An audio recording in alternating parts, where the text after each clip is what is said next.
আয়রা বিদেশিদের মতো short dress পরেছে, শরীরের বেশ কিছু জায়গা উন্মুক্ত। শর্ট হেয়ার, ধবধবে ফর্সা মুখ দেখতে বেমানান লাগছে না, ভালো লাগছে। তবে বাংলাদেশের মানুষ এইগুলোকে চয়েস করে না, বরং বিভিন্ন গালিগালাজ করে সম্বোধন করে। আদিল বিছানায় গা এলিয়ে দিয়ে শুয়েছে। আজকাল খুব বেশি কাজের চাপ নেই, অফিসে বেশিরভাগ কাজ সামলাতে হয় অহনা শিকদারকে। আদিল মাঝে মাঝে যায়। বেব আসবো? এসেই তো পড়েছে। আর এক কর আসলে আমার উপরে এসে পড়বে। আর আসার দরকার নেই, দূরে থাকো।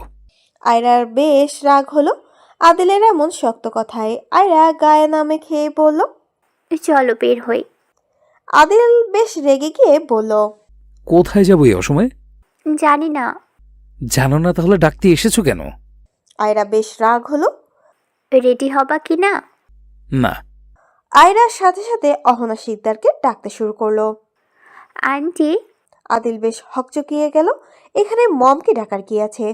বেশ বিরক্ত হয়ে বলল। তুমি যাও, আমি রেডি হয়ে আসছি। আয়রা আদিলের বিছানায় বসে পড়ল। তুমি রেডি হও, আমি ওয়েট করছি। বাইরে গিয়ে ওয়েট করো, আমি আসছি। Get lost. আয়রা বিরক্তি নিয়ে বলল। কেন এত লজ্জা কিসের আদিল বেবি? কিছুক্ষণ পর তো আমরা। Get lost. আয়রা আদিলের গা ঘেঁষিয়ে দাঁড়ালো। আয়রা আর কিছু না বলে রুমের বাইরে চলে গেল। এতে বেশ অপমানিত বোধ করলো আয়রা। আদিল কপালে হাত ঠেকিয়ে বলল। হায় আল্লাহ, জীবনে কি এমন বড় পাপ করেছিলাম যে এইরকম একটা লজ্জাহীন মেয়েকে আমার জীবনে পাঠালে? আল্লাহ, হয়তো মাফ করে দাও, নয়তো তুলে নাও। এই মেয়ে আমাকে অতিষ্ঠ করে তুলেছে। আদিল ঝড়ের গতিতে কল করে ঈশানকে। আদিল ভালোভাবে বুঝতে পারছে এই আয়রা মেয়েটাকে একা একা সামলানো বেশ টাফ হয়ে যাবে। আদিল একটা টি শার্ট পরছে ব্ল্যাক রঙের, সাথে দামি শু। আয়নার সামনে দাঁড়িয়ে মাথার চুল আঁচড়ে নিয়ে দামি পারফিউম গায়ে জড়ালো। হাতে ঘড়ি আর সানগ্লাস নিয়ে বের হয়ে গেল। আয়রা সোফায় বসে ফোন দেখছে, সাথে বসে আছে কলি। কিছুটা দূরে বসে আছে অহনা শিকদার, পেপার পড়ছেন। আদিলকে এই স্টাইলে বেশ হ্যান্ডসাম লাগছে। আয়রা বারবার ফিদা হয়ে যাচ্ছে আদিলকে দেখে। মানুষ যাকে সব থেকে বেশি ভালোবাসে তাকে সব রূপে ভালোবাসে। আর ভালোবাসাটা যদি এক জায়গায় হয় একজনের প্রতি, তাহলে সব রূপেই তাকে সুন্দর লাগে। ভালোবাসা মন থেকে হয়, সৌন্দর্য দেখে নয়। আদিল গাড়ির চাবি হাতে নিয়ে দোলাতে দোলাতে বের হয়ে যাচ্ছে। পাশ থেকে অহনা শিকদার ডেকে বলে। কই যাও এই অসময়ে? আয়রা 32 পাটি দাঁত বের করেই বলল। লং ড্রাইভে যাচ্ছি আন্টি। কলি বেশ লজ্জা পেয়ে উঠে চলে গেল রুমে। তার এই মুহূর্তে বড়দের মাঝে থাকা বেমানান। অহনা শিকদার আর কিছু বললেন না। আদিল মনে মনে এক আকাশ পরিমাণ হাসি হেসে নিল আর বলতে চাইল। ইউর চয়েস ইজ রং মম। আজকে সাজিদ আসেনি, কেন আসেনি কেউ জানে না। তারা তো কলেজে ফোন নিয়ে আসেনি, নয়তো কল করতো সাজিদকে। কলেজের বাইরে ছোটখাটো একটা কফি স্টপ আছে। ইরা আর যুথি সেখানে বসেছে, কফি খাচ্ছে আর কথা বলছে নিজেদের মতন করে। আর মাত্র 10 মিনিট আছে, তারপর আবার ক্লাস শুরু হবে। তাই ইরা আর যুথি উঠে আসলো ক্লাসে চলে যাবে বলে। আজকাল ইরার জন্য কোনো জায়গা সেফ নয়। আশেপাশে কিছু লোক তাকে কড়া নজরে রাখছে। আদিল ড্রাইভ করছে, পাশেই বসে আছে আয়রা। কথা বলতে বলতে কানের পোকা নড়িয়ে দিচ্ছে। আদিল ধপাস করে গাড়ির ডোর দাঁড় করিয়ে দিল। আয়রা একটুর জন্য গাড়ির গ্লাসের সাথে ধাক্কা লাগেনি। আয়রা বুকে থুথু দিয়ে আদিলের দিকে রেগে প্রশ্ন করলো। এভাবে গাড়ি থামালে কেন? What happened? আদিল উত্তর করার প্রয়োজন মনে করলো না, বরং আয়রাকে বলল পেছনে গিয়ে বসতে। আয়রা বেশ রেগে গেল। সে পেছনের সিটে বসবে না, কিন্তু কিছুটা রাগান্বিত হয়ে বলাতে আয়রা পেছনে গিয়ে বসলো। প্রায় 2 মিনিট পর ঈশান এসে বসলো আদিলের পাশের সিটে। আয়রা বেশ রেগে গিয়ে বলল। আমাকে পিছনে বসানোর এইটাই কারণ? ঈশান পাত্তা না দিয়ে বরং জিজ্ঞাসা করলো। ধলা বিড়াল কই যাবে আমাদের সঙ্গে? আয়রা থতমত গলায় বলল। Mind your language. কে তলা বিড়াল? ঈশান মুখ ফুসকে বলে ফেলেছে এখন কি হবে। ঈশান কথা ঘোরানোর জন্য বলল। কোথায় যাবেন মিস? আয়রা দমদমে গলায় বলল। জাহান নামে যাব। আদিল, গাড়ি বের কর। আমি এখনই জাহান্নামে যাব না, আমার বউ আমাকে ছাড়া এতিম হয়ে যাবে। আদিল কিছুটা ভাব নিয়ে বলল। চিন্তা করিস না, তুই মরে যা রিল্যাক্সে, তোর বইয়ের জন্য আমি আছি। আয়রা বিরক্তি নিয়ে বলল, তাহলে তোমার কি হবে আদিল বেবি? তোর আর কি হবে, সব তো আমারই হবে। আমার একসাথে 2 বউকে সামলাতে হবে। পরের বছর আরো 2টা করব। ইসলামে 4টা বিয়ে জায়েজ আছে। আমার ছোটবেলার ইচ্ছে আমি বড় হয়ে 4টা বিয়ে করব। মনে হচ্ছে এখন সময় এসে গেছে। অসম্ভব, আমি থাকতে তোমাকে কখনো বাকি 3টা বিয়ে করতে দিব না। ঈশান শান্ত ভঙ্গিতে ফিসফিস করে বলল, বাকি 3টা ট্রাকে কেন? লাস্ট মোমেন্টে তুমিও থাকবে না ধরা বিড়াল? Just wait and watch. Ishan প্রশ্ন করলো আদিলকে। হঠাৎ করে ব্রেক করলো আদিল। সামনে 2টা মেয়ে প্রায় একটুর জন্য লেগে গিয়েছিল।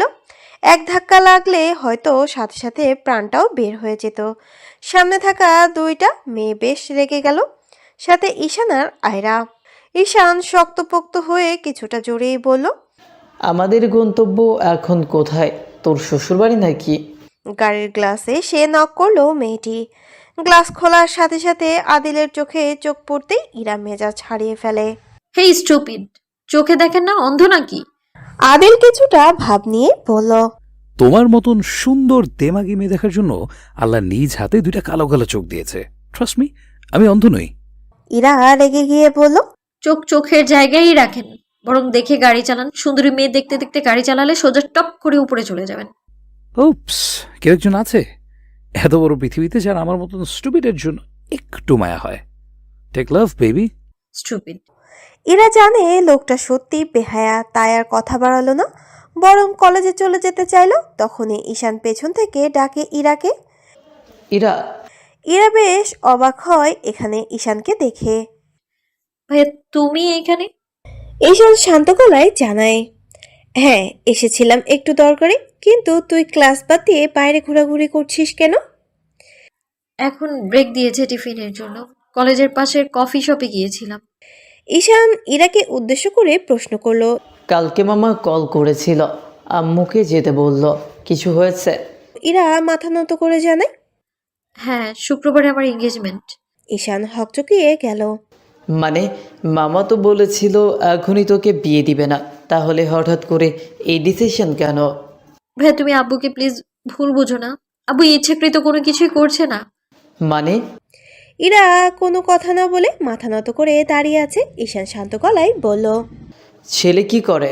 বাসা কোথায়? জানি না। হোয়াট? হ্যাঁ ভাইয়া।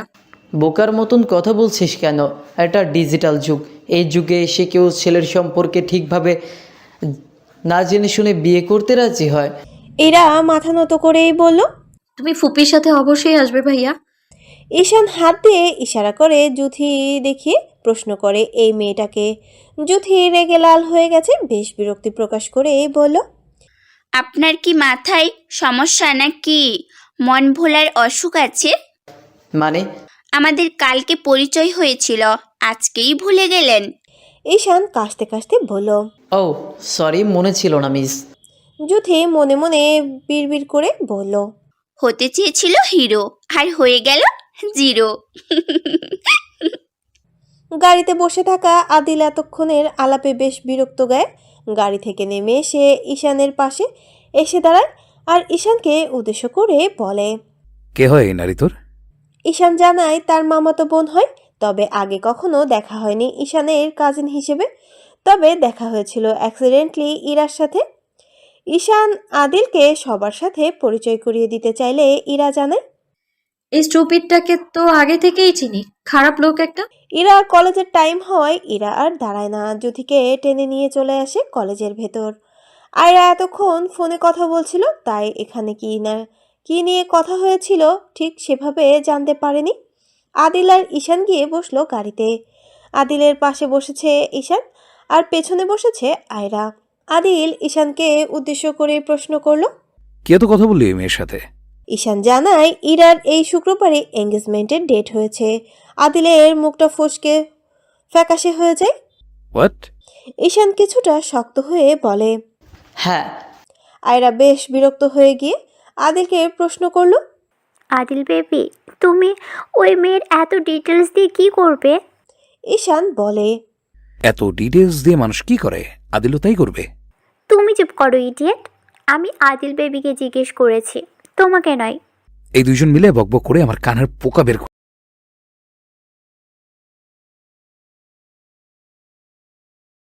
করে দিচ্ছে। ইচ্ছা করছে দুটাকে লাথি মেরে গাড়ি থেকে বের করে দিই। এমনিতেই মুড ভালো নেই, আমার দেমাকি চয়েস করা বেরিয়ে অন্য কারোর হয়ে যাচ্ছে, আর এইদিকে এরাও আমার মাথাটা খারাপ করে দিচ্ছে। আচ্ছা আদিল বেবি, এই জায়গা দেখতে বেশ সুন্দর তাই না বলো? আদিল কথা না শোনার মতন এড়িয়ে গেল, তবে ঈশান উত্তর করলো, বিদেশি ধলা বিড়ালের থেকে দেখতে কম সুন্দর, তাই না মিস পায়রা? আয়রা রেগে গিয়ে বলল, হাউ ডিয়ার ইউ, তুমি কি কোনোভাবে আমাকে ইনসাল্ট করলা? ঈশান বিড়বিড় করতে করতে বলল, যার সম্মানই নাই তার আবার কিসের ইনসাল্ট? আজাদ চৌধুরী গাড়ি নিয়ে এসেছে কলেজের সামনে। ইরাকে নিয়ে যেতে বেশ কিছুক্ষণ আগে কলেজ ছুটি হয়ে গিয়েছে। ইরা আর জুথি কলেজের গেটের সামনে দাঁড়িয়ে অপেক্ষা করছে গাড়ির জন্য। গাড়ি আসার সাথে সাথে জুথি আর ইরা উঠে বসলো গাড়িতে। ইরা জুথিকে বলল, কালকে তুই কলেজে না গিয়ে বরং আমাদের বাড়ি আসবি। জুথি বেশ কৌতূহল নিয়ে জিজ্ঞাসা করলো, কেন কেন সমস্যা হয়েছে? না, তেমন কোনো সমস্যা হয়নি। আমার একটা ইম্পর্টেন্ট মিশনও যাব আমরা। কিসের মিশন? আজ নয়, কাল বললো তুই চলে আসিস। জুথি সম্মতি জানিয়ে বলল, ঠিক আছে, আসবো আমি, বলে গাড়ি থেকে নেমে চলে যায় বাড়িতে। আজাদ চৌধুরী ইরাকে জিজ্ঞাসা করলেন, কিসের মিশন মা? আগে মিশনটা কমপ্লিট করে নিই আব্বু, তারপর বলবো। গাড়ি গিয়ে থামলো চৌধুরী বাড়ির গেটের সামনে। আজাদ চৌধুরী গাড়ি সাইড করে রেখে ভেতরে প্রবেশ করলেন। ইরা ভেতরে না গিয়ে আশেপাশে ভালোভাবে দেখে নিল। রাতে যে বডিগার্ডগুলো পাহারা দিয়েছিল এখনো তারা এখানেই আছে। ইরা একজন বডিগার্ডের সামনে দাঁড়িয়ে প্রশ্ন করলো, আপনারা কে? আইন প্রশাসনের লোক? বডিগার্ডদের মধ্যে একজন উত্তর করলো, না ম্যাডাম, আমরা কোনো আইন প্রশাসনের লোক নয়, আমরা ভাইয়ের লোক। ভাইয়াটাকে? সরি ম্যাডাম, ভাইয়া নিজের পরিচয় দিতে নিষেধ করেছেন। ইরা বেশ শক্তপোক্তভাবেই বলল, আপনার ভাইয়াকে বলবেন অবশ্যই আমায় কল করতে, আমি তার কলের অপেক্ষায় থাকবো। জি ম্যাডাম, অবশ্যই বলবো। ইরা ভেবেছিল হয়তো একটু চাপ দিয়ে কথা বললে তারা গড়গড় করে নামটা বলে দিবে, কিন্তু না, তারা বলল না। এখন আর কি করার, বসে বসে কলের জন্য অপেক্ষা করতে হবে। আদিল গাড়ি থেকে নেমে সোজা চলে গেছে অহনা শিকদারের রুমে, কিন্তু অহনা শিকদারকে ঘরে কোথাও দেখা যাচ্ছে না। তবে আশরাফ শিকদার শুয়ে আছে বিছানাতে। আদিল আশরাফ শিকদারকে উদ্দেশ্য করে বলল, মম কোথায় ড্যাড? আশরাফ শিকদার উঠে বসতে বসতে বলেন, সবারে তুমি চাইলে অপেক্ষা করতে পারো, নয়তো চলে যেতে পারো। আদিল সোফায় পা দোলাতে দোলাতে বলল, ড্যাড, আমি কিন্তু তোমার সম্মানে আগুন জ্বালিয়ে দেব। আদিল সোফায় পা দোলাতে দোলাতে বলল, কেন, কি হয়েছে মা ঈশান? আশরাফ শিকদার কিছুটা ঘাবড়ে গিয়ে বললেন, হোয়াট আ চয়েস ড্যাড! এই মেয়েটা কি যায় আমার সাথে, তুমি বলো? মম হুট করে কি ডিসিশন নিয়ে নিল বলো তো? এই মেয়ে যদি আমার বউ হয় তাহলে প্রতি মাসে আমাকে 2টা বিয়ে করতে হবে, বছরে 40টা। তাহলে ভেবে দেখো 5 বছরে কতগুলো বউ হবে আমার। আশরাফ শিকদার নিজের হাসি সংবরণ করে বললেন, অফস, কি কপাল তোমার, একসাথে এতগুলো বিয়ে করার সুযোগ আছে তোমার, আর অথচ দেখো আমি একটা বউ নিয়েই পড়ে আছি। আদিল বেশ করে বুঝতে পারলো তার ড্যাড তাকে নিয়ে মজা নিল, কিন্তু সেও তো ছেড়ে দেওয়ার মতন পাত্র নয়। ড্যাড, তুমি ঠিকই বলেছ, আই অ্যাম লাকি পার্সন। কিন্তু ড্যাড, কিন্তু কি মাই ভয়? তুমি কি ভেবে দেখেছো স্বরাষ্ট্রমন্ত্রীর ছেলে হয়ে একসাথে এতগুলো বিয়ে করলে তোমার সম্মান আর পদটা থাকবে কি আজও? আশরাফ শিকদার কপাল চাপড়াতে চাপড়াতে বলল, আমি তো তোমার ভালোর জন্য বলেছিলাম বাচ্চা ছেলে, আমার সম্মান নিয়ে কেন টানাটানি করছো? আদিল হাতের চাবি দোলাতে থাকে আর আশরাফ শিকদারকে উদ্দেশ্য করে বলে, ড্যাড, বেঁচে থাকতে চাইলে এবং সম্মান বাঁচাতে চাইলে অবশ্যই আমার বিয়েটা আটকাও। আশরাফ শিকদার রাগে ফুসফুস করতে লাগলো, মা ছেলে দুইটাই এক, যে কোনো বিষয়ে আমাকে ফাঁসিয়ে দেবে, আমার সম্মান নিয়ে টানাটানি করবে। আমার কি কোনো আত্মসম্মান নেই? এখন কি হবে আমার? কি ভাবে কি করব আমি? নিজের বিয়ে নিজে আটকাও, আমি কেন? ইরা কলেজ থেকে এসে খাওয়া দাওয়া শেষ করে তার পছন্দের পাখিগুলোকে দানা খাওয়াচ্ছে। আজকাল অনেক বেশি টেনশনে থাকার কারণে পাখিগুলোকে তেমন সময় দেওয়া হয় না। তবে সালমা চৌধুরী নিয়ম করে খাবার থেকে শুরু করে সবকিছুর যত্ন করেন। ইরার অধীর আগ্রহে অপেক্ষা করছে কলের জন্য। সন্ধ্যার বেশ কিছুক্ষণ পর এক এক করে সবাই এসে বসেছে ড্রয়িং রুমে। বিশাল বড় একটা টিভি চলছে, খেলা দেখছে। অহনা শিকদার আর সোনালী তালুকদার কথা বলতে শুরু করে বলতে বলতে এসে বসেছেন সোফায়। অহনা শিকদারকে দেখে টিভি বন্ধ করে দিলেন আশরাফ শিকদার। সবাই হ্যাঁ করে হা করে দেখলো আশরাফ শিকদারকে। তবে তার প্রতি এখন সবাই এই মুহূর্তে বেশ বিরক্ত আর রাগ হলো। অহনা শিকদার আর সোনালী তালুকদার মিলে এঙ্গেজমেন্টের ডেট ঠিক করেছে। পাশে সবাই বসে আছে। সবাই বসে বসে হ্যাঁ না করছে, ব্যাস এতটুকুই তাদের কাজ। কলির পাশে গিয়ে বসলো আয়রা। আপাতত আদিলের পাশে সিটটা বুকিং, তাই আদিল অহনা শিকদারকে উদ্দেশ্য করেই বলল, মম, ড্যাড তোমাকে কিছু বলতে চায়। আদিলের কথা শুনে অহনা শিকদার আশরাফ শিকদারের দিকে তাকায়। আশরাফ শিকদার আমতা আমতা করে বলে, না না, মানে কিছু না। আদিল বেশ চেতে গিয়ে বলতে চাইলো আশরাফ শিকদারকে, প্লিজ ড্যাড, আমার বিয়েটা আটকাও, আমার জীবনটাকে জাহান্নাম করে দিবে এই নারী। ঈশান আদিলের পাশে ভিমড়ি মেরে বসে আছে আর আদিলকে বলছে, দেখ বনের বাঘ কিভাবে ঘুরে বিড়াল হয়ে যায়। যে স্বরাষ্ট্রমন্ত্রীর কথা শুনলে বাঘে ঘাটে একখানে জল খায়, সেখানে কিনা বউয়ের কথায় মিউ মিউ করছে আমাদের স্বরাষ্ট্রমন্ত্রী। কলি আয়রাকে জিজ্ঞাসা করলো। আচ্ছা আপু, তুমি ভাইয়াকে কেন বিয়ে করতে চাও? আয়রা বেশ কিছুক্ষণ চুপ থেকে উত্তর করলো, অনেক ভালো লাগে তোমার ভাইয়াকে। কিভাবে তোমাদের পরিচয় আপু? পারিবারিকভাবে আমার মম আর আদিলের মমের বন্ধুত্ব অনেক দিনের, সেই সুবাদে আমি আদিলকে চিনি। কলি কৌতূহল নিয়ে প্রশ্ন করলো আয়রাকে। আচ্ছা আপু, তুমি চাইলে তো ইউএস এর কাউকে বিয়ে করতে পারতে। আমার মনে হয় বাংলাদেশের থেকে বিদেশি ছেলেরা বেশি সুন্দর হয়। তুমি চাইলে সেখানেই সেটেল হয়ে যেতে পারতে। আয়রা শান্ত গলায় উত্তর করলো। আয়রা এতটাও শান্ত নয়, তবে আজকে তার আচার আচরণ দেখে মনে হচ্ছে ভাজা মাছটাও উল্টে খেতে পারে না। তোমার ভাইয়া আর 4-5টা ছেলের থেকে দেখতে বেশ সুন্দর, স্মার্ট, ড্যাশিং, সুইট।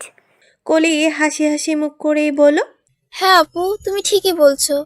আদিল ভাইয়া দেখতে বেশ কিউট, একদম লুকিং লাইক ইট, ওয়াও। ঈশান আয়রাকে রাগানোর জন্যই বলল। একদম ঠিক বলেছ, বিদেশি ধলা বিড়াল। আয়রা রেগে ফুসফুস করতে করতেই বলল, হাউ ডিয়ার ইউ! তুমি কি কোনোভাবে আমাকে ইনসাল্ট করার চেষ্টা করছো? তোমার আমার সম্পর্কে কোনো ধারণা আছে? আর কিছুদিন পর আমি স্বরাষ্ট্রমন্ত্রীর ছেলের বউ হতে চলেছি। আমাকে একদম অসম্মান করার চেষ্টা করবে না। আদিল রেগে গিয়ে ঈশানকে বলল।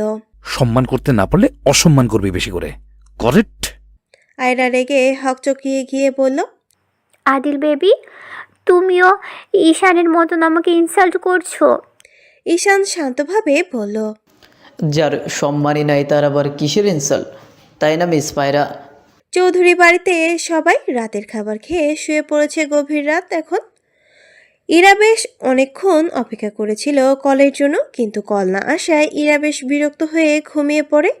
রাত প্রায় 12টার কাটায় তখনই আচমকা কল বেজে ওঠে ইরার ফোনে। ঘুমু ঘুমু চোখে ফোন হাতে নিয়ে দেখে এক অপরিচিত নম্বর থেকে কল এসেছে, তাই ফোনটা রিসিভ না করে কেটে দেয়। বেশ কিছুক্ষণ পর আবারও কল বেজে ওঠে। ইরা বেশ বিরক্ত নিয়ে ফোন রিসিভ করে, কানের কাছে নিয়ে যায়। ঘুম ঘুম কণ্ঠে হ্যালো বলতেই অপর প্রান্ত থেকে ভেসে আসে এক পুরুষালী কণ্ঠের আওয়াজ। সরি পূর্ণিমার চাঁদ, আপনার ঘুম ভাঙানোর জন্য আমি আন্তরিকভাবে দুঃখিত। ইরার এতক্ষণে ঘুমের রেশ পুরোটাই কেটে গেছে। আমাকে পূর্ণিমার চাঁদ বলবেন না, আমার নাম ইরা। গভীর রাত, কোথাও কোনো আওয়াজ নেই, চারপাশে নিরিবিলি। এক প্রান্ত থেকে অপর প্রান্তে ভেসে আসছে ঘন ঘন নিঃশ্বাসের আওয়াজ। কিছুটা সময় পর ইরা বিছানা থেকে উঠে রুমের লাইট অন করে। ইরা শক্তপোক্ত হয়ে বলল, কথা কেন বলছেন না? দেখছি কি দেখছেন? পূর্ণিমার চাঁদকে। মানে? মিস ইরা, আপনি যেমন আমার একটা পূর্ণিমার চাঁদ, ঠিক তেমনই আকাশেও একটা পূর্ণিমার চাঁদ আছে। এখন তো আমার পাশে আপনি নেই, তাই আপনাকে দেখতে পারছি না। আকাশের চাঁদকে দেখছি। ঠিক আপনি যখন আমার পাশে থাকবেন তখন আপনাকে দেখব, তখন আর কষ্ট করে আমাকে যে আকাশের চাঁদকে দেখতে হবে না। ইরা মুচকি মুচকি হাসছে। কি করে একটা ছেলে এত সুন্দর করে কথা বলতে পারে তার জানা নেই। গভীরভাবে ইচ্ছে করছে অপর প্রান্তের পুরুষালী কণ্ঠের মানুষটাকে দেখতে। কি হলো, কথা বলছেন না যে আমার মহারানী? ইরা বেশ কৌতূহল নিয়ে প্রশ্ন করলো। আপনি কোথায়? আমি আপনার খুব কাছেই আছি, আমার রাজরানী। আপনি একবার শুধু চোখ বন্ধ করে আমাকে ফিল করার চেষ্টা করুন। ট্রাস্ট মি, আমাকে পেয়ে যাবেন। ইরা থমথমে গলায় বলল, না, আমার আমার আপনাকে চাই না। আমার অপর প্রান্তের লোকটা বেশ রেগে গিয়ে বলল। What nonsense! এমন শক্ত কথায় ইরার বুক ধরফর করতে লাগলো, হাত পা ঠান্ডা হতে লাগলো। ইরা বেশ ভয় পেয়ে গেল, কিন্তু ইরা তো খুব সাহসী। তবে আজ কেন ফোনের অপর প্রান্তের মানুষটাকে এত ভয় লাগছে? ইরার কোনো উত্তর নেই। দাঁতে দাঁত কিরমির করতে করতে অপর প্রান্তের লোকটা বলল, নেক্সট টাইম এমন কথা বললে জানে মেরে দেব। এতটা সাহস আমাকে দেখানোর চেষ্টা করবে না, আমার পছন্দ না। তোমাকে ভালোবাসি আমি, তুমি আমার রাজরানী। জীবন দিয়ে হলেও তোমাকে চাই, জীবনের শেষ পর্যন্ত। এঙ্গেজমেন্টের প্রিপারেশন নাও। Good bye. কথা শেষ করে অপর প্রান্তের লোকটা ফোন কেটে দেয়। ইরার চোখ মুখ ফ্যাকাশে হয়ে যাচ্ছে, হাত পা কাঁপছে, চোখ বেয়ে অঝরে পানি পড়ছে। তার মনে হচ্ছে হয়তো তাকে পুরুষটি অনেক বেশি ভালোবাসে, কিন্তু তার ব্যবহার এমন কেন? এত নিষ্ঠুর মানুষ কেন? মানুষ যাকে ভালোবাসে তার সাথে কি কখনো এমন আচরণ করে? সকাল সকাল আশরাফ শিকদার বসে বসে খবরের কাগজ পড়ছেন। তাকে দেখতে কিছুটা চিন্তিত লাগছে। বাসায় থাকা সার্ভেন্টকে বললেন 1 কাপ কফি দেওয়ার জন্য। সাথে সাথে একজন সার্ভেন্ট এসে কফি দিয়ে গেলেন। অহনা শিকদার সকাল সকাল রেডি হয়ে গেছেন অফিসে যাওয়ার জন্য। অর্ধবয়স্ক মহিলা অহনা শিকদার চোখে মোটা ফ্রেমের চশমার সাথে কুচি করে শাড়ি পরেছেন। দেখতে মন্দ লাগছে না। আশরাফ শিকদার এর ঠিক পাশেই বসে কফি খাচ্ছেন। আশরাফ শিকদার অহনা শিকদারকে উদ্দেশ্য করে বলেন, দিন দিন বয়স হচ্ছে, আমি বুড়ো হচ্ছি, কিন্তু তোমার সৌন্দর্য এক সিল্টে পরিমাণ কমেনি। আচ্ছা, তোমার সৌন্দর্যের রহস্য কি? অহনা শিকদার কপাল কুঁচকে বলে, সকাল সকাল মধু খেয়েছো নাকি? নাকি আমাকে কনভিন্স করার চেষ্টা করছো? আশরাফ শিকদার মনে মনে আওড়াতে থাকলো, তোমাকে সারা জীবন দিয়ে কনভিন্স করতে পারলাম না রাগিনী। আজকে কিনা একটা কথা দিয়ে তোমাকে কনভিন্স করব, প্রশ্নই আসে না। আদিল স্যুট বুট পরে রেডি হয়ে চলে এসেছে নিচে। আজকে অফিসে ইম্পর্টেন্ট একটা মিটিং আছে। বিকেলে আশরাফ শিকদারের সাথে আবার পার্টি অফিসে যেতে হবে। সব মিলিয়ে সারাদিনে আর নিজের জন্য কোনো সময় হবে না। একদিন থেকে ভালো হলো, বক বক করে কেউ তো তার মাথাটা খাবে না। আদিল ফোনে কথা বলছে আর সকালের নাস্তা করছে। তার 5 মিনিট পর আয়রা এসে বসেছে আদিলের পাশে। আদিল কিছুটা অবাক হয়ে এত সকালে এখানে আয়রাকে দেখে, তবে কোনো প্রশ্ন করে না। খাওয়া শেষ করে গাড়িতে গিয়ে বসে।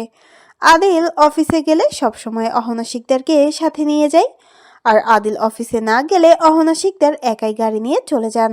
অহনা শিকদারের সাথে সাথে আয়রাও নেমে আসছে। অহনা শিকদার গাড়িতে গিয়ে বসলে সাথে আয়রাও। এবার আদিল বিরক্ত নিয়ে প্রশ্ন করে, মম, আরে কোথায় যাবে? অহনা শিকদার কাট কাট গলায় জবাব দিলেন, কোথায় যাবে মানে? আমাদের সাথে আমার অফিসে যাবে? হোয়াট? আরে অফিসে কি করবে মম? আরে আমাদের বাড়ির গেস্ট, ও বরং রেস্ট করুক। আয়রা হকচকিয়ে গেল। হোয়াট? কিসের গ্রেস্ট? অহনা শিকদার আদিলকে উদ্দেশ্য করেই বলল, আয়রা কোনো গেস্ট নয়, আমার ছেলের হবু বউ। খুব তাড়াতাড়ি আমি এই শুভ কাজটাও কমপ্লিট করতে চাই। আয়রা বেশ খুশি হয়ে অহনা শিকদারকে জড়িয়ে ধরে বলল, লাভ ইউ আন্টি, একমাত্র তুমি আমাকে একটু বোঝো। আদিল মনে মনে কয়েকটা বকা দিয়ে নেয় এই মুহূর্তে আয়রাকে। সে আগে কখনো এত ন্যাকা মেয়ে দেখেনি, আর দেখতেও চায় না। তার বউ হতে হলে যথেষ্ট স্ট্রং মেন্টালিটির হতে হবে, ঠিক ইরার মতন। তবে এখন যতটা হাসার হেসে নাও পায়রা। আর কিছুদিন পর থেকে কাদার জন্য তৈরি থেকো হাতে টিস্যু বক্স নিয়ে। যে কাঁদানোটা কাঁদাবো যা সারা জীবনেও শেষ করতে পারবে না। ইরা আজকে কলেজে যায়নি। সে বসে আছে নিচে। সালমা চৌধুরীর মাথায় হাত বুলিয়ে তেল দিয়ে দিচ্ছেন। আজাদ চৌধুরী তাদের নিকটতম আত্মীয়দেরকে এঙ্গেজমেন্ট আসার জন্য আমন্ত্রণ করেছেন। মেয়ের জামাতা কি করে জানতে চাইলে আজাদ চৌধুরী কথাটা এড়িয়ে যান। দরজার বাইরে ঘন ঘন টুংটাং আওয়াজে এলে দরজা খুলে দেন সালমা চৌধুরী। দরজা খুলে দিলে দেখতে পান ইরার বান্ধবী জুথি এসেছে। জুথি যথেষ্ট সম্মানের সাথে সালাম দিলেন সালমা চৌধুরীকে। সালমা চৌধুরীও উত্তর নিয়ে ভেতরে আসতে বললেন। জুথিও সাথে সাথে বাড়ির ভেতরে প্রবেশ করলো। ইরাও উঠে গিয়ে জুথিকে নিয়ে নিজের রুমে নিয়ে গেল। জুথি পেছন থেকে ইরার বড় এক লম্বা চুলের বিনুনি ধরে টেনে বলে, ইরা, তোর চুল তো আগের থেকে বেশ বড় আর সুন্দর হয়েছে। ইরা বিরক্তি নিয়েই বলে, একদম ভালো লাগে না। এই চুলগুলোকে কোকড়া চুল সব সময় পেঁচিয়ে থাকে, আঁচড়াতে বেশ কষ্ট হয়। আমি মাঝে মাঝে আম্মুকে বলি আমি এগুলোকে ছোট করে দিতে, কিন্তু আম্মু অনেক বকাবকি করে আর বলে, তোর চুলের যত্ন তো আমি করি, তাহলে তোর চুল কেটে ছোট করতে হবে কেন? না প্লিজ, চুলগুলোকে ছোট করিস না, খুব সুন্দর লাগছে। এই কোকড়া চুলগুলোকে হিজাবের জন্য তো দেখাই হয় না। ইরা আহ্লাদি গলায় বলল। ঠিক আছে বেবি, চুল কাটবো না। সালমা চৌধুরী ট্রে ভর্তি করে জুথির জন্য খাবার নিয়ে এসেছেন। জুথি খেতে না চাইলে সালমা চৌধুরী পরম যত্নের সাথে হাতে তুলে খাইয়ে দিলেন জুথি এবং ইরাকে। খাওয়া শেষ করে সালমা চৌধুরী রুম থেকে চলে গেলেন। শিকদার গ্রুপ অফ ইন্ডাস্ট্রিজের এমডি আদনান শিকদার আদিল আজকাল শেয়ার বাজারে প্রফিট বেশ কিছুটা লসের মুখে। শিকদার ইন্ডাস্ট্রি থেকে অন্যান্য কোম্পানি শেয়ার কম দামে ক্রয় করে অন্য কোম্পানিতে বেশি দামে বিক্রয় করছে। এভাবে চলতে থাকলে অতি দ্রুত শিকদার ইন্ডাস্ট্রি পথে বসে যাবে। কিছুদিন অহনা শিকদার দেশের বাইরে ছিলেন আর আদিল ছিল সমাবেশে তার বাবা আশরাফ শিকদারকে প্রোটেক্ট করার জন্য। তাদের অনুপস্থিতিতে কোম্পানির এই হাল বেশ চিন্তিত অহনা শিকদার। আদিল চেয়ারে পা তুলে বসে বসে ফোন টিপছে, এমনভাবে বসে আছে মনে হচ্ছে কোনো কিছুই হয়নি। অহনা শিকদার বেশ বিরক্ত হয়ে গেলেন আদিলের এমন কাণ্ড দেখে। অহনা শিকদার রেগে খটখটে মেজাজে আদিলকে বললেন, হোয়াটস ইউর প্রবলেম আদিল? কোম্পানির লসের দিকে, অথচ তোমার কোনো টেনশন দেখছি না আমি। চেম্বারের বাইরে থেকে নক করলেন এই কোম্পানির একজন বিশ্বস্ত পিএ যার নাম রিফাত আহমেদ। বেশ অনেক বছর ধরে জড়িয়ে আছে এই কোম্পানির সাথে। রিফাত অফিস রুমের বাইরে থেকে নক করলো। ম্যাম, সব কিছুর ব্যবস্থা করে ফেলেছি, এখন শুরু করবেন। অহনা শিকদার কিছুই বুঝতে পারলেন না, তবে আদিল বলল, তুমি অপেক্ষা করো, আমি আসি। অহনা শিকদার জিজ্ঞাসা করলেন, কোথায় যাবে? আদিল শান্ত ভঙ্গিতে জানাই, ইম্পর্টেন্ট কাজ আছে মম, কিছুক্ষণের ভেতরে চলে আসবো। আয়রা চেয়ারে বসে এতক্ষণ সবটাই খেয়াল করে দেখছিল, তবে সে বোরিং হচ্ছে এখানে বসে, তাই আদিলকে বলল। আমি যাব তোমার সাথে আদিল বেবি। আদিল রেগে কর্কশ গলায় বলল, আমি বাসরাত করতে যাচ্ছি না যে তোমাকে সাথে করে নিয়ে যাব। আয়রা ঠোঁট উল্টে বলল, ছি ছি ছি, কি বলো এসব? লজ্জা লাগে না বুঝি? আন্টি আছে এখানে, বাসরটা না হয় আমরা বাসায় গিয়ে করব। আদিল বেবি, অফিসে নয়। অহনা শিকদার মুচকি মুচকি হেসে অফিস রুম থেকে বেরিয়ে যান। হয়তো ডিজিটাল যুগে এসে পড়েছে, লজ্জা শরম সব হারিয়ে গেছে সময়ের পরিবর্তনে। আদিল কি বলবে এই মেয়েকে জানে না। একটা কথা বললে আরও 10টা কথা ঘুরিয়ে পেঁচিয়ে উত্তর করে একদম ভালো না। আদিল হন্তদন্ত পায়ে বেরিয়ে গেল অফিস রুম থেকে, সাথে গেল আদিলের পিএ রিফাত। আজকের মিটিংয়ের সব আলোচনা করা হবে কনফারেন্স রুমে। আদিল অফিস রুমে প্রবেশ করার সাথে সাথে সবাই উঠে হাই হ্যালো বলল। আদিল সবাইকে বসতে বলে সামনে রাখা চেয়ারে গিয়ে বসলো। রিফাত সব কিছুর ব্যবস্থা করে রেখেছিল। আদিল প্রেজেন্টেশন শুরু করলো। কালকে আসা নাম্বারটা জুথিকে দেখিয়ে বলল ইরা, এই নাম্বারে একটা কল দে জুথি। জুথি কোনো প্রশ্ন না করে ইরার থেকে নাম্বার নিয়ে কল করে অচেনা পুরুষটিকে। কল করার সাথে সাথে বেশ অনেকক্ষণ রিং হয়, কিন্তু কেউ কল তোলে না। জুথি বেশ বিরক্ত হয়ে গেল, কেন কেউ ফোন তুলছে না। ইরা জুথির হাত থেকে ফোনটা নিয়ে নিজেও কয়েকবার ট্রাই করে, কিন্তু কেউ কল তোলে না। দেখতে দেখতে প্রায় 22টা কল করা হয়। একটা সময় ফোন না ধরায় বেশ বিরক্ত হয়ে যায় দুজনে। ইরা ফোনটা জুথির হাতে দিয়ে নিজে গিয়ে একটা কালো বোরখা পরে রেডি হয়ে নেয়। বোরখা পরলি কেন? কোথায় যাবি ইরা? তুই চল, আমার সাথে ইম্পর্টেন্ট কাজ আছে। বলে জুথিকে নিয়ে আসে বাইরে নিজেদের গাড়িতে। জুথি গাড়িতেও বেশ কয়েকবার জিজ্ঞাসা করলো ইরাকে। ইরা জানায়, আমরা একটা কম্পিউটারের দোকানে যাব, যেখানে খুব সহজেই কারো গোপন ডিটেলস বের করা যাবে। জুথি বেশ কৌতূহল নিয়ে বলল, আমরা ডিটেলস দিয়ে কি করব? সম্পর্কে কার আর কে সে? ইরা শান্ত গলায় উত্তর করলো, আমি জানতে চাই কে এই পুরুষ যে আমায় বিয়ে করার জন্য এতটা উতলা হয়ে পড়েছে। মেয়েদের জীবনে বিয়ে একটাই হয়, তাই আমি আমার এই ছোট্ট জীবনটাকে যাকে তাকে বিয়ে করার মতো ভুল ডিসিশন আমি নিতে পারবো না। আমি দেখতে চাই এই পুরুষটাকে। যুথি সম্মতি জানিয়েই বলল, হুম, তুই ঠিক বলেছিস ইরা, কিন্তু কিন্তু কি যুথি? আমার মনে হয় ইরা, আমাদের কোনো লাভ হবে না। পুরুষটি কোনোভাবে চাইছেই না তোর সামনে আসতে, সব কিছুই সিক্রেট রাখতে চাইছে।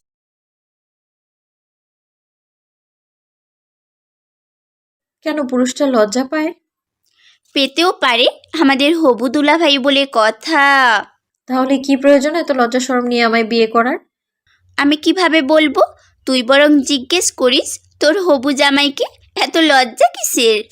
আয়রা অফিস রুমে চুপ করে বসে আছে। অহনা শিকদার কিছু প্রয়োজনীয় মিটিং অ্যাটেন্ড করছে। আদিল রিফাতের সাথে কনফারেন্স রুমে আছে। আয়রা তো আশেপাশের কাউকে ঠিকভাবে চেনে না। আয়রা ফোন হাতে নিয়ে কল করলো আদিলকে কয়েকবার, কিন্তু আদিল ফোন রিসিভ না করে কেটে দিচ্ছে বারবার। আয়রাও বেশ জিদ করে কল করছে। আদিল বেশ বিরক্ত হয়ে কল রিসিভ করলো।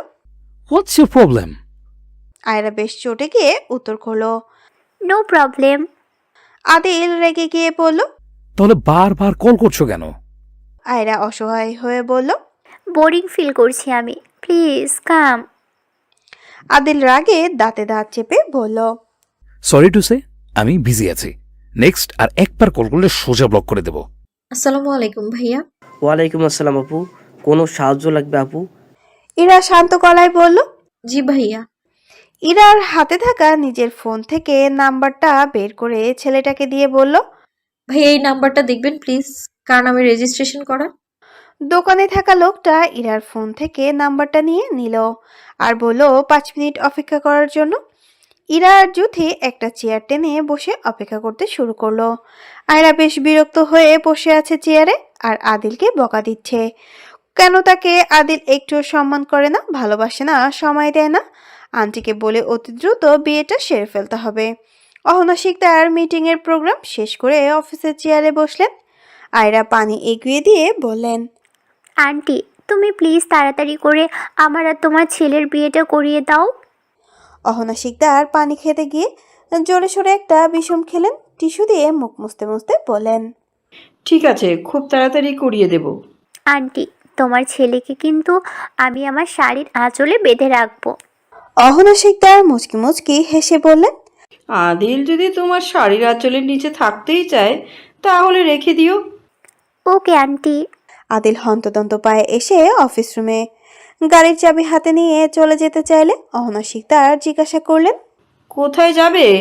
ডেট কল করেছিল মাম, পার্টি অফিসে যেতে বলেছে, আমি যাচ্ছি। ম্যাম, এই সিমটা তো কারো নামে রেজিস্টার করা নয়। ইরা বেশ অবাক হয়ে বলল। মানে? জি ম্যাম। যুথি বেশ বিরক্ত হয়ে বলে। রেজিস্ট্রেশন ছাড়া সিম তোলা কি সম্ভব? দোকানের লোকটা জানায়।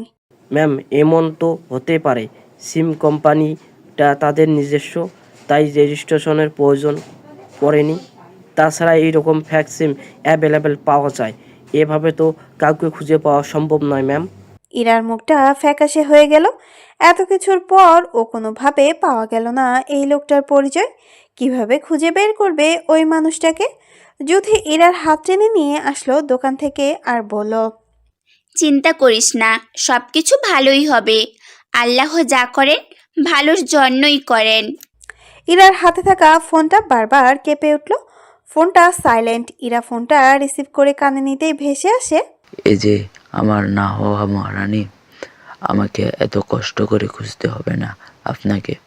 আমি ঠিক সময় আপনার কাছে গিয়ে ধরা দিব। আপনি বরং আমার মহারানী হওয়ার জন্য তৈরি হন। ইরা বেশ ঘাবড়ে গিয়ে বলল। মানে? অপর প্রান্তের লোকটা শান্ত গলায় বলল। আমাকে খুঁজবেন না আমার মহারানী। ইরা নিশ্চুপ হয়ে রইল আর বলল। আমি আপনাকে খুঁজে পাচ্ছি না কেন? আমাকে খুঁজবেন না আমার মহারানী। কেন খুঁজবো না আপনাকে? আমি দেখতে চাই আপনাকে। অপেক্ষা করুন আমার মহারানী, আর কয়েকটা মুহূর্ত মাত্র। পারবো না। কেন? কষ্ট হচ্ছে আমার। তাহলে কি ভালোবাসতে শুরু করলেন এই অচেনা পুরুষকে? না। তাহলে? কিছু না। অপেক্ষা করুন মহারানী, ধৈর্যের ফল সবসময় মিষ্টি হয়, আপনি জানেন না? আমার মিষ্টি ফল চাই না। আমি শুধু আপনাকে দেখতে চাই। এতটা হবেন না আমার জন্য মহারানী, নয়তো শুক্রবার পর্যন্ত অপেক্ষা করাটা বেশ যন্ত্রণাদায়ক হবে আমার জন্য। ইরা বেশ লজ্জা পেয়ে কলটা কেটে দিল। এখন তার মনের ভেতর অতলা উত্তেজনা, আবেগময় অনুভূতি বিরাজ করছে। সে খুব করে চাইছে অপর প্রান্তের পুরুষটিকে মন ভরে দেখতে। আশরাফ শিকদারের সাথে এক গাড়িতে বসে আছে আদিল। আদিলকে দেখে মনে হচ্ছে বেশ টেনশনে আছে। আদিলকে উদ্দেশ্য করে বলেন আশরাফ শিকদার। কি হয়েছে, মুখটাকে বাংলার পাঁচের মতন করে রেখেছো কেন মাইসান? আদিল কাট কাট গলায় বলে, আমাকে নিয়ে তোমার ভাবতে হবে না ড্যাড। কেন? আমার বিয়েটা ভাঙার মুরুদ নেই তোমার। তোমাকে স্বরাষ্ট্রমন্ত্রী কে বানালো? এই ছেলের সমস্যা কি? সব কিছুতেই কোনো আমার প্রফেশন নিয়ে তাকে কথা বলতে হবে। সে কি জানে না আমার যোগ্যতা? এখন এত হাইপার হলে চলবে না। রিল্যাক্স আদিল। আদিল আদুরে গলায় মনটাকে নরম করে বলল, প্লিজ ড্যাড, বিয়েটা ক্যান্সেল করে দাও। মমকে ভয় পেও না, আমি সামলে নেব। আশরাফ শিকদার গলা খাকারি দিয়ে বলল, তোমার মমকে কে ভয় পাই? হ্যাঁ, দাঁড়াও ড্যাড, একটু পর বলছি, ইম্পর্টেন্ট কল এসেছে। আদিল ফোন রিসিভ করে কথা বলতে ব্যস্ত হয়ে পড়ে। প্রায় অনেকক্ষণ পর কথা বলা শেষ করে আশরাফ শিকদারকে বললেন। কি ভাবলে ড্যাড? আশরাফ শিকদার অবাক হয়ে বলল, কি ভাববো আমি? বিয়েটা কিভাবে ক্যান্সেল করা যায়? আশরাফ শিকদার দুষ্টু হেসে বললেন, বিয়েটা ক্যান্সেল হলে আমার কি লাভ? লাভ লোকসান নিয়ে পরে ভেবো ড্যাড, আগে বিয়েটা ক্যান্সেল করো। এই মুহূর্তে তুমি লাভ লস নিয়ে টেনশন করছো? ছি ড্যাড। আশরাফ শিকদার কিছুটা কসরস গলায় বললেন, আরে আমার বোকা ছেলে, বিয়ে ক্যান্সেল করতে যথেষ্ট কারণ লাগে। আমি তো কোনো কারণ খুঁজে পাচ্ছি না। আদিল কাঁদো কাঁদো গলায় বলল, তাহলে আমার কি হবে ড্যাড? তোমার আর কি হবে? কিছুদিন পর আমি দাদা ভাই হব আর তুমি বাবা হবে। এতটুকু হওয়ার বাকি আপাতত। আদিল মুখ বাঁকিয়ে বলে, শখ কত! বিয়ে ভাঙার মুরুদ নেই, আমার নাকি দাদা ভাই হবে? তোমার সমস্যা কি আদিল? আমাকে দাদা ভাই হতে টাইম ওয়েস্ট করাচ্ছ কেন? ড্যাড ট্রাস্ট মি, আমি আইরাকে বিয়ে করব না। তুমি আমার জিন্দিগির নিয়ে অন্তত একটু ভাবো। ওরে বিয়ে করলে আমার জীবনটা পুরো পান্তা ভাতের মতন হয়ে যাবে। ও, তাহলে কাকে কি করবে? আদিল শান্ত গলায় বলল, দেমাগি, বদমেজাজি, রাগিনী, কেশবতী, রূপবতী, সুন্দরী কিশোরী মেয়ে কি করবো ড্যাড? আশরাফ শিকদার ঝড়ের গতিতে নিজের পকেট থেকে ফোন বের করলেন আর যথেষ্ট শক্তপোক্ত হয়ে বললেন, এখনই দারাজ থেকে অর্ডার দিচ্ছি মাইসান, ঘন্টাখানেক এর মধ্যে চলে আসবে। তুমি একদম টেনশন করো না। যাই হোক, তুমি স্বরাষ্ট্রমন্ত্রীর ছেলে বলে কথা, অর্ডার কনফার্ম হবেই হবে। আদিল চেতে গিয়ে বলে উঠল। ইয়ার কি করছো ড্যাড আমার সাথে? আশরাফ শিকদার গম্ভীর গলায় বললেন, ইয়া কি আমি করছি নাকি তুমি করছো? তুমি উদাহরণস্বরূপ যে মেয়ের কথা বললে, দারাজ কেন সারা বাংলাদেশ ও একটা খুঁজে পাওয়া যাবে কি না জানা নেই। তুমি চাইলে ওই রকমই অন্য কোয়ালিটির একটা অর্ডার করতে পারি। কি বলো? আদিল দাঁতে দাঁত কিরমির করতে লাগলো। এইটা ড্যাড আমার হতেই পারে না, প্রশ্নই আসে না। ড্যাড তুমি আজাদ চৌধুরীর মেয়েকে দেখেছো? না তো, কোনো আজাদ চৌধুরী? বর্তমানে যে চেয়ারম্যান পদবিতে আছে। না, দেখিনি। তবে শুনেছি ওই এলাকার চেয়ারম্যান নাকি অনেক ভালো একজন মানুষ। তার কি মেয়ে আছে? ও আছে? আছে। কলেজে ভর্তি ক্যাম্পাসের সামনে আমাকে একটা থাপ্পড় মেরেছিল। আশরাফ শিকদার অবাক হয়ে তাকিয়ে বলল, তোমাকে থাপ্পড় মেরেছিল? আদিল ঠোঁটে ঠোঁট কামড়ে মনে মনে বিড়বিড় করতে লাগলো। হায় আল্লাহ, শেষমেশ কিনা ড্যাডের সামনে মুখ ফুসকে বলে দিলাম। এই লোক তো আমাকে পদে পদে অপমান করবে। আশরাফ শিকদার আদিলের দিকে তাকিয়ে 32 পাটি দাঁত বের করে হাসছে। তার খুব ভালোই লাগছে। তাহলে তো এই মেয়েকেই একবার হলেও দেখতে হয়। ইরা আর জুথি বাড়িতে প্রবেশ করতেই দেখতে পাই বাড়ির ভেতর 20 থেকে 25 জন লোক বসে আছে। আজাদ চৌধুরী বারবার ফোনের দিকে তাকাচ্ছে। ইরা বাড়ির ভেতর যাওয়ার সাথে সাথে ইরার মা সালমা চৌধুরী ইরাকে টেনে নিয়ে গিয়ে রুমে প্রবেশ করেন। এতগুলো লোকের মধ্যে একজন উঠে গিয়ে টেবিলের সামনে সব প্যাকেট খুলে ভালোভাবে আজাদ চৌধুরী এবং বাকি সবাইকে দেখালেন। ইখলাস খান যথেষ্ট সম্মানের সাথে আজাদ চৌধুরীকে বললেন, আমার একমাত্র ছেলের এঙ্গেজমেন্ট, আমি চাই না কোনো কিছুর কমতি থাকুক এই আয়োজনে। এখানে 20 ভরি গহনা আছে আর মেয়ের জন্য দুবাই থেকে লেহেঙ্গা অর্ডার দিয়ে বানানো হয়েছে। কালকে কোনো রকম গন্ডগোল আমি চাচ্ছি না। চেয়ারম্যান সাহেব, আমার মনে হয় আপনি ও চাইবেন না আপনার মান সম্মান নষ্ট হোক। আজাদ চৌধুরী মাথা নত করে বসে আছে। তার বুকের মাঝে এক বিশাল সুনামি বয়ে যাচ্ছে। তার কলিজার টুকরো মেয়েকে এক অচেনা মাফিয়ার কাছে বিয়ে দিতে হবে ভাবতেই বারবার কাশি উড়ে উঠছে। কি ভাবছেন চেয়ারম্যান সাহেব? আজাদ চৌধুরী শান্ত গলায় বললেন। কিছু ভাবছি না খান সাহেব।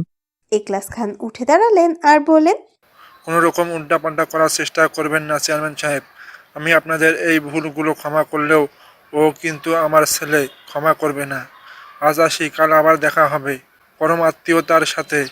আম্মু কি হয়েছে? এভাবে টেনে আনলে কেন? বাইরে কারা এসেছে? সালমা চৌধুরী জানায় যে এঙ্গেজমেন্টের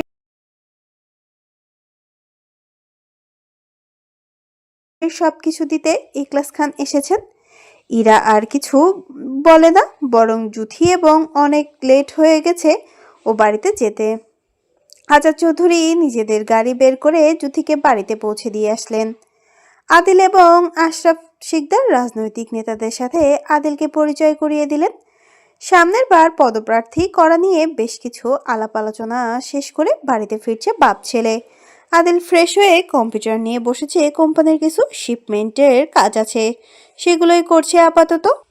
আয়রা এসেছে অহনা শিকদারের সাথে, এসে কয়েকবার আদিলকে খুঁজে গিয়েছিল, কিন্তু আদিল বাড়িতে না ফেরায় কলির রুমে বসে বসে আড্ডা দিচ্ছিল। এখন রাত প্রায় 11টা। হাতে এক কাপ ব্ল্যাক কফি নিয়ে আদিলের রুমের সামনে গিয়ে নক করে ভেতরে প্রবেশ করলো। আদিল বেবি, তুমি সারাদিন কোথায় ছিলে? কত মিস করেছি তোমাকে জানো?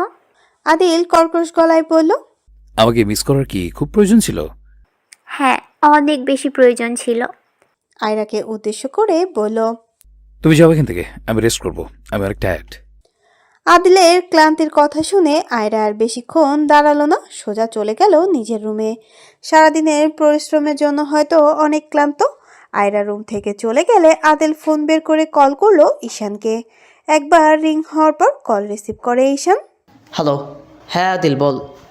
আদিল বেশ এক্সাইটেড হয়ে বলল, আমার বোনের এঙ্গেজমেন্ট দিয়ে তুই কি করবি? আর এই সুমন্দির বাচ্চার জন্যই মানুষ বলে মেয়েদের বড় ভাই থাকলে গুনে গুনে 10 হাত দূরে থাকতে, কারণ তাদের জন্মগত শত্রু হয় বোনের বয়ফ্রেন্ডদের সাথে। আদিল ঈশানকে বলল, তুই আজ কি করে ভুলে গেলি আমি তোর ছোট্টবেলার বন্ধু? আমাকে কিনা সন্দেহ করিস? এটা বলতে পারলি আমার মতলব নাকি ঠিক না? আমি ঠিক কতটা ইনোসেন্ট তুই জানিস? আমার বোনের এঙ্গেজমেন্ট দিয়ে তুই কি করবি? তোর মতলব তো ঠিক লাগছে না। শালা চাপা মারিস কি? নয় ছয় করার মতলবে আছিস সেটা বল। আদিল ঠোঁট কামড়ে হাসি সংবরণ করে বলল, ভালো লাগে তোর বোনকে, বিয়ে দিবি আমার কাছে? ঈশান হাসতে হাসতে ফ্লোরে বসে পড়ে আর বলে, কালকে না এঙ্গেজমেন্ট, আজকে ভালোবাসি বলছিস? মাথা ঠিক আছে নাকি পাগল হয়ে গেছিস? এখনো হাতে 24 ঘন্টা আছে, আমার জন্য 24 সেকেন্ডই যথেষ্ট। তুই হয়তো জানিস না, যারা প্রেমে বাধা দেয় তারা পরের জন্মে কুকুর হয়ে জন্ম নেয়। তুই কি চাস পরের জীবনে কুকুর হয়ে জন্ম নিতে? ঈশান হাসতে হাসতে বলে, আমার বোন জীবনেও তোর মতো লাফাঙ্গার প্রেমে পড়বে না। আর যদি পরে তখন কি করবি? তুই যা বলবি তাই বলে। আর একটু সময় দিলাম, ভেবে দেখ। কোনো দরকার নেই, আমি রাজি। ওকে, তাহলে ভয়েস রেকর্ড করে রাখ, যদি পরবর্তী সময়ে পোল্ট্রি খাস তখন কি হবে? শালা এই চিনলি আমারে? পাল্টি খাবো না আমি। ওকে, তাহলে সময় মতন রেডি হয়ে থাকিস। আজাদ চৌধুরী সকাল সকাল বাজার করতে গিয়েছেন, সাথে তার আরো আত্মীয় স্বজনদের মধ্যে কয়েকজন সাথে গিয়েছেন। আজাদ চৌধুরী সবসময় হাসি খুশি থাকেন, যথেষ্ট সম্মানিত একজন মানুষ। ইরা সকালের খাবার শেষ করে বসে আছে, ফোন নিয়ে বেশ কয়েকবার সাজিদকে কল করেছে, কিন্তু সাজিদ ফোন রিসিভ করছে না। তাই বাধ্য হয়ে জুথিকে কল করলো সাজিদের বিষয়ে জানতে। ইরার মতন জুথিও জানে না সাজিদের খবর, তাই ইরা আর কথা না বাড়িয়ে জুথিকে তাড়াতাড়ি বাড়িতে আসতে বলল। জুথি সম্মতি জানিয়ে ফোন কেটে দিল। শিকদার বাড়িতে সবাই বেলা করে ঘুম থেকে উঠেছে। আজ শুক্রবার, বাইরে তাদের তেমন কোনো প্রয়োজনীয় কাজ নেই। আশরাফ শিকদার পায়ের ওপর পা রেখে বসে বসে কফি খাচ্ছে আর খবরের কাগজ পড়ছেন। অহনা শিকদার লেবু দিয়ে গরম পানি খাচ্ছে, পাশে আছেন সোনালী তালুকদার। আয়রা আর কলি বসে বসে টিভি দেখছেন। আদিল ফ্রেশ হয়ে খাওয়ার টেবিলে বসেছে। আদিল ব্ল্যাক কফি খাচ্ছে। অহনা শিকদার বসে থাকা সবাইকে উদ্দেশ্য করে বললেন, আগামী রবিবার আদিল আর আয়রার বিয়ের কাজটা সম্পূর্ণ করতে চাই। শুভ কাজে এত দেরি করতে নেই। আশরাফ শিকদার অহনা শিকদারের কথায় ফিক করে হেসে ফেললেন। অহনা শিকদার গম্ভীর মুখে চাইলেন, আশরাফ শিকদারের মুখের হাসিটা নিমেষেই হারিয়ে গেল। আয়রা খুশিতে গদগদ হয়ে দৌড়ে এসেছে অহনা শিকদারের কাছে। আদিল সিনেমা দেখার মতন করে সবটা দেখে নিল। আদিলের কোনো রূপ প্রতিক্রিয়া না দেখে অহনা শিকদার মনে মনে ভাবলেন হয়তো আদিলে বিয়েতে রাজি। আশরাফ শিকদার মনে মনে বলতে লাগলেন, এত এক্সাইটেড হয়েও না অহনা, তোমার ছেলের মুখটা একবার দেখো, শয়তানও বুঝে ফেলবে সে নতুন কোনো ছক কষছে। আদিল আশরাফ শিকদারকে বারবার ভ্রু নাচিয়ে বলতে চাইছে, আমার মনের কথা পড়ো না ড্যাড, পারলে তুমি বিশাল বড় বিপদে পড়ে যাবে, তখন আবার বলতে পারবে না যে সব দোষ আমার।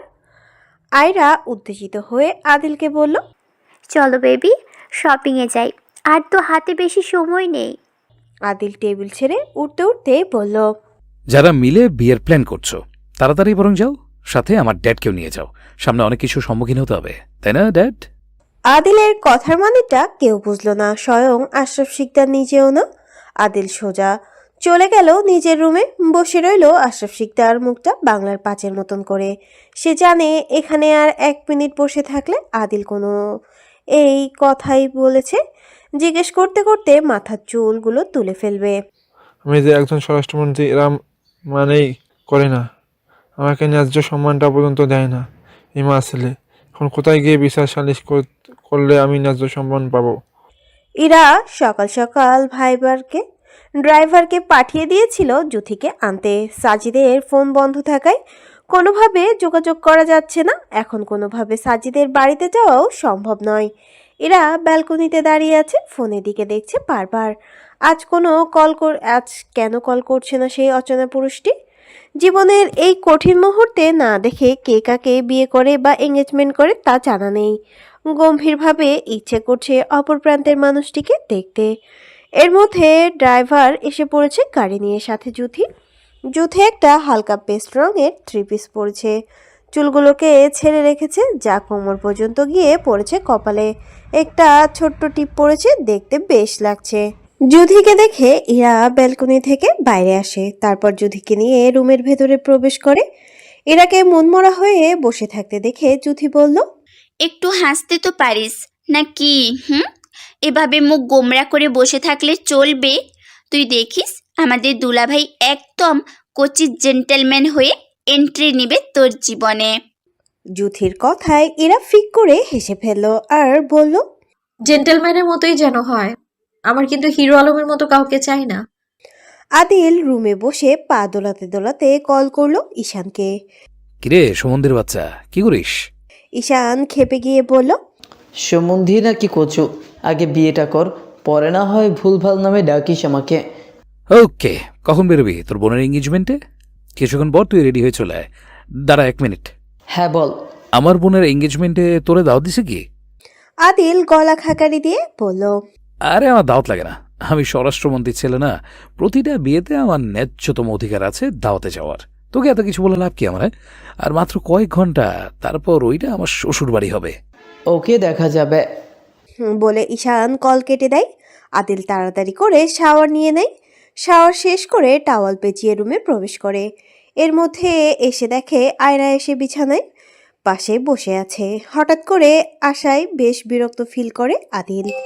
আয়রা আদিলের দিকে অবাক হয়ে তাকিয়ে বলল, just looking like a wow. তুমি জিম করো আদিল বেবি? আদিল কাট গলায় বলল, হ্যাঁ, কিন্তু তুমি আমার রুমে কি করছো? আয়রা বিছানা থেকে উঠে আদিলের ঠিক পাশে গিয়ে বসলো।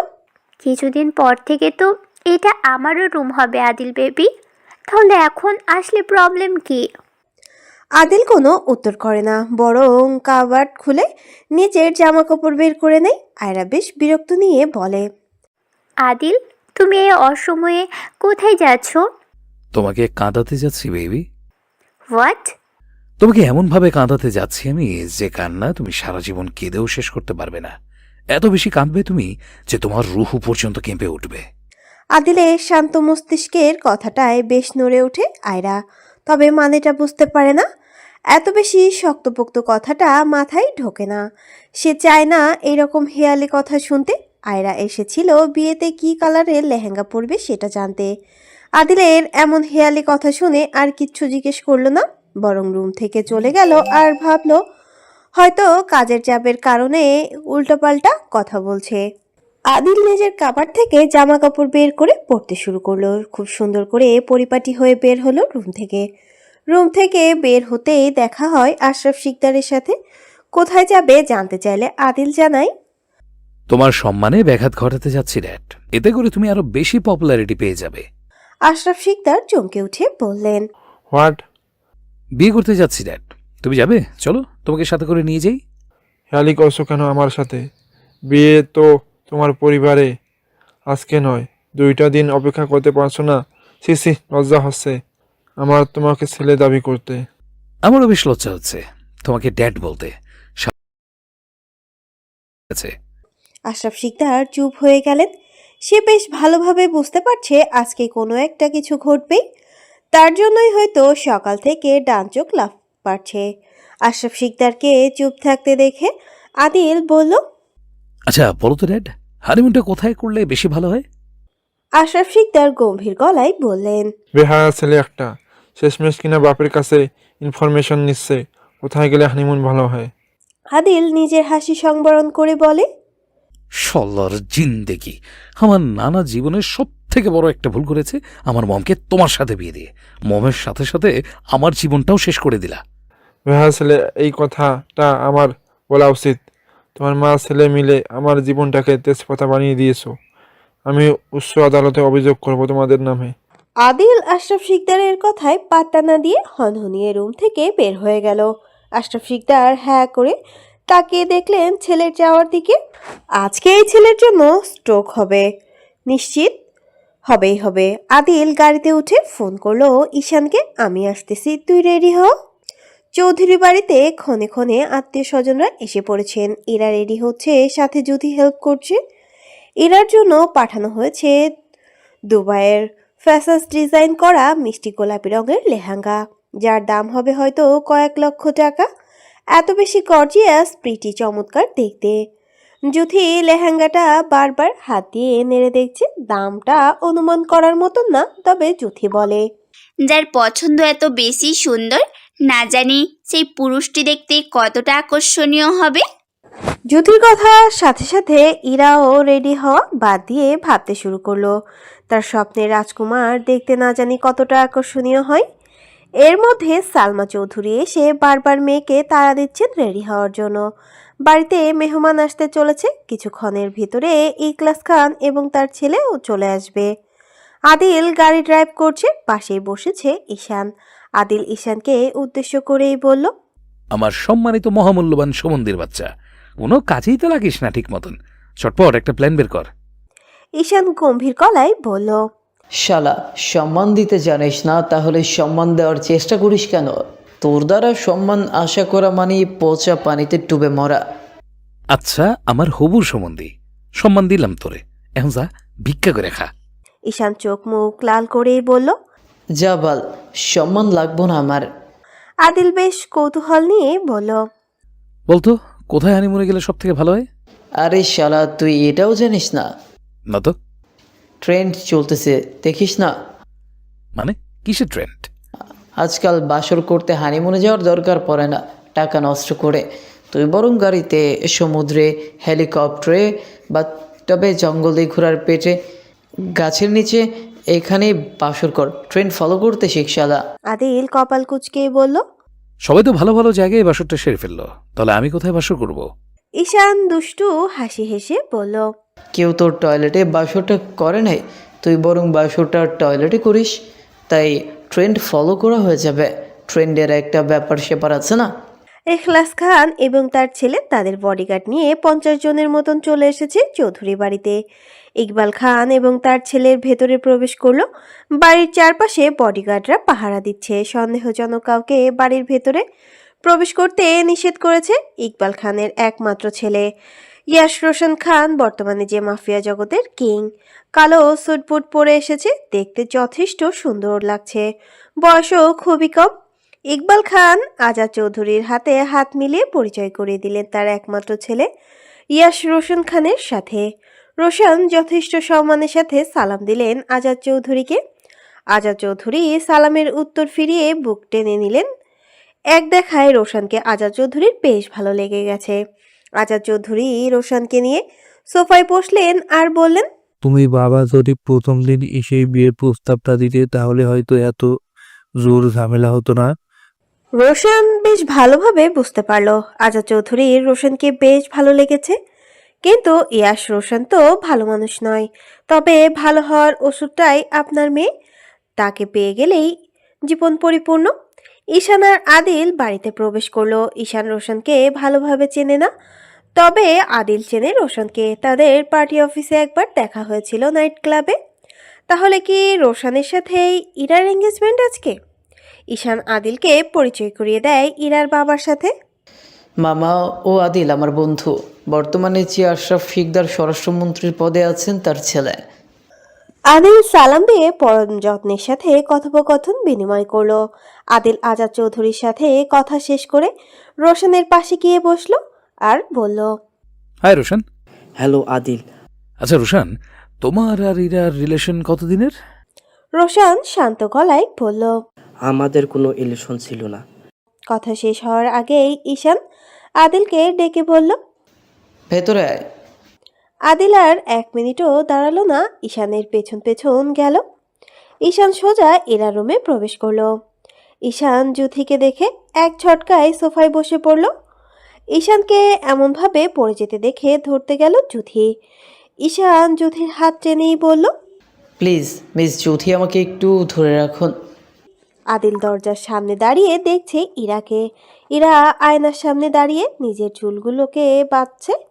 লেহেঙ্গা পরতেই তার সৌন্দর্য যেন আকাশ ছোঁয়া। আদিল কখনো ইরাকে হিজাব ছাড়া দেখেনি, তবে আজকেই প্রথম এই মেয়েটাকে হিজাব ছাড়া দেখলো আর ভাবলো হয়তো আল্লাহ খুব যত্ন সহকারে তৈরি করেছে। তার সৌন্দর্য এতটাই মনোমুগ্ধকর যে ব্যাখ্যা করা সম্ভব নয়। আদিলকে এমনভাবে তাকিয়ে থাকতে দেখে ইরা বেশ অবাক হয়ে হাতে তুড়ি বাজিয়ে ডেকে বলল, আপনি এখানে কেন? আদিল শান্ত মস্তিষ্কে ঢোক গিলে বলল, তোমাকে নিয়ে যেতে এসেছি। ইরা বেশ রেগে গিয়ে ঈশানকে ডাকলো। ঈশান ভাইয়া। ইরা এত জোরে শব্দ করে ডাকছে যে দেখে ঈশান টপ করে জুতির হাতটা ছেড়ে দিয়ে ইরার কাছে জানতে চাই কি হয়েছে। ইরা বেশ বিরক্ত নিয়েই বলল, এই স্টুপিডটাকে আমাদের বাড়িতে কেন নিয়ে এসছো? এতক্ষণে আদিল পায়ের ওপর পা তুলে বসে পড়েছে সোফায়। ইরার প্রশ্নের উত্তর দেওয়ার ঠিক আগেই আদিল বলল, ঈশান আমাকে নিয়ে আসেনি, বরং আমি তোমার ভাইয়াকে নিয়ে এসেছি গাড়ি ড্রাইভ করে। ইরা ঈশানের দিকে থেকে মুখ ঘুরিয়ে আদিলের দিকে তাকিয়ে বলল, আমার এঙ্গেজমেন্টে আসার কারণটা জানতে পারি? আদিল সোফায় বসা থেকে উঠে দাঁড়িয়ে ধীর গতিতে এগোলো ইরার দিকে আর বাঁকা হেসে বলল, খুব সুন্দর লাগছে তোমাকে মায়াবী, ঠিক আমার স্বপ্নের রানীর মতন। আমি আমার সৌন্দর্যের ব্যাখ্যা দিতে বলিনি আপনাকে। কেন এসেছেন এখানে আপনি? তোমাকে তুলে নিয়ে যেতে এসেছি। ইরা দাঁতে দাঁত পিষে বলল, আমি কি আপনাকে একটাবার বলেছি যে আমি আপনার সাথে যেতে চাই? আদিল বাঁকা হেসেই বলল, সব কথা মুখে কেন বলতে হবে? কিছু কথা চোখ দেখেও বোঝা যায়। তুমি মুখে বলনি লজ্জায়, কিন্তু তোমার চোখের ভাষা আমি বুঝতে পেরে নিতে চলে এসেছি তোমাকে। ইরা বেশ বিরক্ত হলো আদিলের এরকম উল্টোপাল্টা কথায়। ইরা আদিলকে শাসিয়ে বলল, আপনি জানেন আমার কার সাথে এঙ্গেজমেন্টের কথা চলছে? আদিল গম্ভীর গলায় ইরাকে শান্ত করার জন্য বলল, রিল্যাক্স মায়াবিনী, আমি সব জেনে শুনেই তোমাকে নিতে এসেছি। ইরা আর জুথি দাঁড়িয়ে দাঁড়িয়ে সবটাই দেখলো। তাদের এখন মনে হচ্ছে কোনো নাটক বা সিনেমা দেখছে। তবে শুটিংটা মন্দ নয়। ঈশান একটু এগিয়ে জুথির কানের কাছে গিয়ে ফিসফিস করে বলল, আপনার মনের মনে কোঠায় কি কাউকে ভাড়া দিয়ে রেখেছেন? জুথি ঈশানের কথাটা বুঝতে পারে না, ফের আবার জিজ্ঞাসা করে কি বলবেন। আপনার কাউকে ভালো লাগে, মানে ভালোবাসেন কাউকে? জুথি শান্ত গলায় বলে, কি বলছেন এসব? আমি এখনো ছোট। কেন আপনি বাচ্চা, কথা বুঝতে পারেন না? ঈশানের কর্কট কথা শুনে জুথি বেশ কিছুটা দূরে চলে যায়। আজাদ চৌধুরী সবার খাবার ব্যবস্থা করেছেন। ইকবাল খান বসে আছেন রোশনের ঠিক পাশে। রোশনের ফোন এত বেশি কল আসছিল যে রোশন বিরক্ত হয়ে ফোন বন্ধ করে রেখেছে। রোশন ইকবাল খানকে উদ্দেশ্য করেই বলল, আমি আজকে শুধু এক্সপেরিমেন্ট নয়, বিয়ে করেই ইরাকে সাথে করে নিয়ে যেতে চাই। ইখলাস খান, কিন্তু বলতেই রোশন চোখ গরম করে ইখলাস খানের দিকে তাকিয়ে রাগান্বিত গলায় বলল, তোমাদের স্কুল শুনতে আমি আসিনি, সব কিছুর ব্যবস্থা করো। ইকবাল খান সম্মতি জানিয়ে বলে, ঠিক আছে। আশরাফ শিকদার পায়চারি করছে, এইবার এইদিকে তো আবার আরেকবার আরেক দিকে হাঁটছে, মুখ বেয়ে ঝরছে ঘামের স্রোত, সহস্র ফোঁটা। অহনা শিকদার বারবার লক্ষ্য করলেন এই বিষয়টা, বেশ বিরক্ত হয়ে বললেন, সমস্যা কি তোমার? এমন করছো কেন? আশরাফ শিকদার চমকে উঠে বললেন, আমার এখন পর্যন্ত কিছুই হয়নি, তবে শেষ পর্যন্ত হবে।